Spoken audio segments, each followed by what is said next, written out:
Kalingap, welcome back to my YouTube channel. Ito na lang po ang inyong lingkod, Kalingap Maymay. Ay, talaga naman guys, nakakalungkot, no? Nakakalungkot kagabi ang live ni Kalingap Rab at talagang dinayo at nilusob itong si Kalingap Rab ng mga basher, no? Mga basher, toxic supporters ng EDSA, no?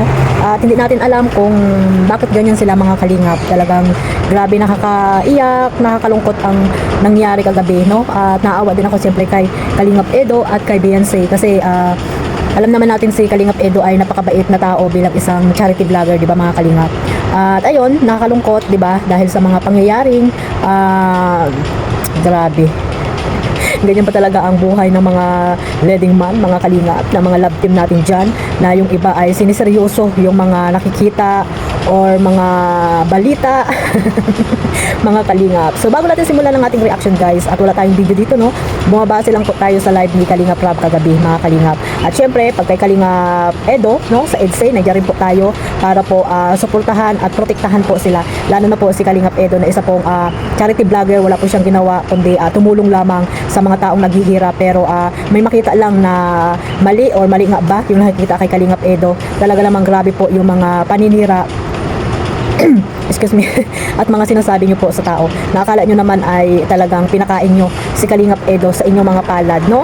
Kung magulang niya nga, hindi po nasasabihan si Kalingap Edo ng mga kung ano-ano mga Kalingap, kayo pa kaya na hindi nyo naman talaga kilala ang buong pagkatao nitong ni Kalingap Edo. Parang hinahawakan nyo na po kasi sa liig mga Kalingap. So ayun guys, bago natin simulan ang ating reaction, syempre shoutout muna tayo sa ating founder Kuya Bal Santos Matubang, Ate Edna Vlogs at Kalingap Rab, at sa lahat po ng mga nasa landing pad, mga ambassador, deputy at mga Kalingap scouters, big love shoutout po. At syempre sa mga kasamahan ko po na mga reactor dyan, no? Mga legit reactor ng Team Kalingap, at bawat team po, ayan, ang Team Bios at Karipa, mga strikers, ayan, at ano pa ba yung iba dyan ng mga team ng reactor, ayan, shoutout po. At sa mga kapwa ko po OFW na walang sawang sumusuporta po sa aking YouTube channel, at siyempre sa buong Team Kalingap, ayan, shoutout po sa lahat po ng mga love team dyan na binuo ni Kalingap Rab. Mega love shoutout. At ito nga guys, no, huwag na po tayo magpaligoy-ligoy paligoy-ligoy sa ating reaction ngayon mga Kalingap. At kahit ako guys, no, napuyat din sa mga nangyayari mga Kalingap, no, napuyat din ako at syempre napaluha po ako nung sinabi ni Kalingap Rab na parang si Beyonce ay umiiyak or siguro sinisipon lang, di ba mga Kalingap, kasi nakatalikod po kasi mga Kalingap, hindi rin po tayo sure kung napaluha nga. Syempre kahit ako bilang isang partner ni Kalingap Edo, ako na mismo ang nagpoprotekta or parang binabalanse ni Beyonce yung live ni Kalingap Rab, pero tuloy-tuloy pa rin po yung mga toxic na supporters po. Hindi ko alam kung supporters ba ito ng EDSA na dapat ay sila yung mag-advise or magkaroon ng magandang huwaran itong si Beyonce, no, at si Kalingap Edo sa kanilang mga kinukomento. Pero hindi guys, naging toxic po ang lahat ng mga supporters po ng ang live ni Kalingap Rab. Naging toxic po yung live ni Kalingap Rab. Napakarami pong basher doon, halos lahat po puro bashing po ang mga mababasa mo doon mga Kalingap. Ako nga mismo nakapag-comment din mga Kalingap dahil may mga sinasabi doong cheater daw si Kalingap Edo, no? At magsabi na lang daw ng totoo dahil doon sa nakita nilang video, no? Pumunta po kasi si Kalingap Edo sa isang concert po ng Cloud9 ba yun nasasabi nila, no, concert, at may kasama pong isa niya po at ang tinutulungan nyo, no, at ito ang pangalang Mariel. Ayan, Mariel ang pangalan mga Kalingap. Pagkakaalam ko ang Mariel kay Robin Padilla kay Robin Padilla lang yan si mga mga Kalingap, no, pero hindi na kay Kalingap Edo. Iba na talaga Kalingap Edo ang pogi, no, poging walang boyfriend, walang girlfriend, I mean, no. Yung mga ex niya noon binabalikan pa rin ng mga supporters na hindi naman dapat balikan, di ba? Dapat move forward tayo mga Kalingap. At ayun nga, sabi ni Kalingap Edo, hindi ba pwedeng magkaroon ng kaibigan, no? Kahit nga sila mga Kalingap Angels, kaibigan niya sila Carla, yan, sila Joy, at iba pang mga Kalingap Angels, kaibigan po ni Edo. At syempre, no, isa din nilang pinagsisilusan iyan si Arjun, di ba? Napakaraming napakaraming basher niyan sa pag si Kalingap Edo po ang ang kasama po ni Arjun, ayan. At iba pang mga tinutulungan ni Kalingap Edo na mga dalagita, di ba? At ito nga, no, lahat na lang halos na ni Kalingap Edo makasama ay pinagsisilusan nila mga Kalingap, no?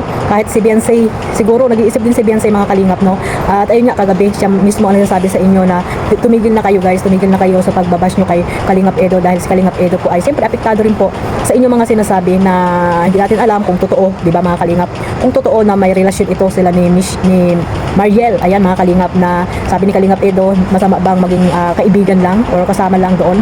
Mga kalingap, hindi natin alam kung sino ba mga kasama pa nila doon, di ba? Huwag tayong pumapanghusga agad mga kalingap. Huwag tayong masyadong mapanghusga sa taong hindi naman natin lubos na kilala, like Kalingap Edo, di ba?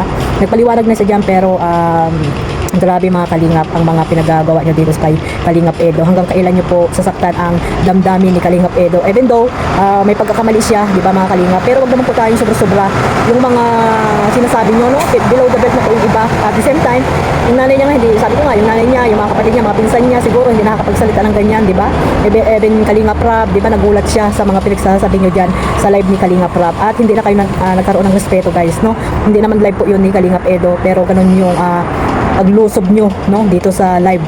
Grabe, dito sa live ni Kalingap Rab. At ayun, yung iba talaga grabe kung makapagsalita ng mga manluloko kung ano-ano pa, di ba? Palitan na daw si si Beyonce ng partner, kung sino-sino mga key boys ang pinapalit nila, no? At si Beyonce naman sabi Edsay lang daw siya, Edsay lang, o di ba? Hindi niyo po alam sa likod ng kamera kung ano po sila meron, di ba mga kalingap? Ayan, no? Huwag niyo pong hayaang masira po ang tambalang Edsay, kasi po may mga toxic na supporters po talaga noon pa man, no? Yung community ng Edrica, no? Rina, na matagal na po talagang gustong wasakin po si Kalingap Edo, na hanggang ngayon po ay hindi pa rin po sila makapag-move on. Yung iba po dyan, yan lang yan, kasi karamihan naman dyan mga dami account eh. Alam natin yung mga supporters talaga ng Team Kalingap na talagang malawak po ang pangunawa, at hindi po ganun-ganun makakapagsalita po kay Kalingap Edo ng kung ano-ano. Sana guys, no, huwag niyo pong hawakan sa liig itong si Kalingap Edo. Hindi po natin alam kung sino ba talaga ang gusto niya. At alam niyo naman na teleserye lang po yan, yung mga love team na binuo ni Kalingap Rab. Pero sineryoso niyo mga Kalingap, ang hirap nang makaalis ang mga leading man, yung mga leading woman, ayan, sila Carla, sila Beyonce, hindi na sila makapagpili kung sino ba talaga yung gusto nila. Parang ginagapos nyo po sila sa kanilang mga partner, na alam naman natin na binuo yan ni Kalingap Rab para maging masaya tayo, may makanood po tayong hindi nakaka-stress, di ba? Pero po tayo mismo, yung mga supporters po mismo ang nagiging toxic po dito sa mga love team, no? Ginagawa natin, tinatalian natin sila, ginagapos sila sa sa kumunoy na hindi naman natin sila hawak, no? Hindi natin sila hawak yung pagkatao nila para husgahan or diktahan natin kung sino ba talaga ang gusto nilang mahalin, di ba mga kalingap? At syempre bonus lang yan mga guys kung kung sila Beyonce, ayan, sila Carla, si Carla alam ko ano na yan, totoo na yan. If ever man maging totoo, ayan, sila Joy, di ba? Bonus na lang po yan kung sila man ay maging sila bandang huli. Kaya sana guys, suportahan na lang natin, di ba? Mga kalingap, suportahan po natin kung ano man po sila na pinapasaya po tayo, lalo na po yung mga OFW, mga senior na naging nawawala po ang kanilang stress, no? Nawawala pa yung kanilang mga ibang iniisip pag may napanood po silang mga love team. Pero po, yung iba talagang grabe guys, no? Huwag niyo pong hawakan guys sa liig itong si Kalingap Edo, dahil kung si Beyonce po ang mahal niya, wala lang po tayong magagawa dyan, hanggang dulo po sila. At kung iba man po yung gusto niya, wala rin po tayong magagawa dyan mga kalingap, kasi hindi natin hawak ang puso ni Kalingap Rab, kaya ni Kalingap Edo, kaya wag niyo pong hawakan po sa liig, no? Wag niyo pong ikulong para hindi po magkaroon ng ibang kausap, no? Wag niyo pong laging isipin na si Beyonce ang lagi niyang kasama, diba mga kalingap? Yung mag-asawa nga nagkakahiwalay pa rin, diba mga kalingap? Yan pa kaya na teleserye lamang po yan, at hindi po natin alam kung ano po yung mga nangyayari sa likod ng kamera. O yun nga, nakita niyo, diba?